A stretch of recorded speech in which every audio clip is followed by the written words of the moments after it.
Hello, ഇതെൻ്റെ ഒരു night in my day ആണേ. മോർണിംഗ് നൈറ്റ് ഷിഫ്റ്റ് കഴിഞ്ഞ് വന്ന് കിടന്നുറങ്ങിയിട്ട് ഞാൻ എഴുന്നേക്കുന്നത് വൈകുന്നേരം 5:30. രാവിലെ കഴിച്ചിട്ട് കിടന്നുകൊണ്ട് തന്നെ വൈകുന്നേരം നല്ല വിശപ്പുണ്ടായിരുന്നു. സോ നേരെ വന്നിട്ടുണ്ടായിരുന്ന പാത്രമൊക്കെ കഴുകിയിട്ട് അരിയിട്ട് ചോറങ്ങ് വെച്ച്. വീട്ടിലെ ഫുഡൊക്കെ നല്ലോണം മിസ് ചെയ്യണോണ്ട് തന്നെ നമ്മൾ നാട്ടിൽ നിന്ന് കൊണ്ടുവന്ന് ചുവന്നരി വെച്ച ചോറൊക്കെ ഉണ്ടാക്കാറ്. പിന്നെ നേരെ പോയി പല്ലൊക്കെ തേച്ച് വന്നപ്പോൾ ഇതെൻ്റെ റൂംമേറ്റ് എത്തി. ഞങ്ങൾ ഫ്രണ്ട്സ് എല്ലാവരും കൂടെ അടുത്ത ദിവസം ബാംഗ്ലൂർക്ക് ഒരു ട്രിപ്പ് പോകാനുള്ളതുകൊണ്ട് ഞാൻ അതിൻ്റെ ഡ്രസ്സൊക്കെ അങ്ങ് പാക്ക് ചെയ്ത് വെച്ച്. പിന്നെ നേരെ പോയി കുളിച്ച് വന്നപ്പോഴത്തേനും നല്ല ലേറ്റായി. വേഗം മുട്ട വറുത്ത് ചോറ് തിന്ന്. പിന്നെ ഫുള്ളൊരു ഓട്ടപ്പാച്ചിലായിരുന്നു. അപ്പോൾ എൻ്റെ ഫ്രണ്ട് ഷിഫ്റ്റ് കഴിഞ്ഞ് വന്നപ്പോഴത്തേനും ഞാൻ ഷിഫ്റ്റിന് പോകണം. അങ്ങനെ ഓടി വന്നിട്ടൊന്നും വലിയ കാര്യം ഉണ്ടായിരുന്നില്ല. എനിക്ക് ട്രെയിൻ കിട്ടിയില്ല. പിന്നെ കുറേ നേരം വെയിറ്റ് ചെയ്തിട്ടാണ് അടുത്ത ട്രെയിൻ കിട്ടുന്നത്. 8 മണിക്ക് മുന്നേ പഞ്ചിൻ വെച്ചില്ലെങ്കിൽ ഞങ്ങൾക്ക് നൈറ്റ് ഷിഫ്റ്റ് അലവൻസ് കിട്ടില്ല.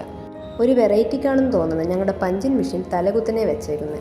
റാമ്പിൽ കയറുന്നതിന് മുന്നേ ഇതേപോലെ ബാഗ് സ്കാനിങ്ങും ബോഡി ചെക്കിങ്ങും ഒക്കെ ഉണ്ടാവും. മെയിനായിട്ട് നമുക്ക് AP വേണം. അതും ചെക്ക് ചെയ്തിട്ടേ ഉള്ളിൽ കയറ്റത്തുള്ളൂ. പിന്നെ വന്ന് ബാഗൊക്കെ വെച്ച് നേരെ എൻ്റെ ഡ്യൂട്ടി പോയി ചോദിച്ചു.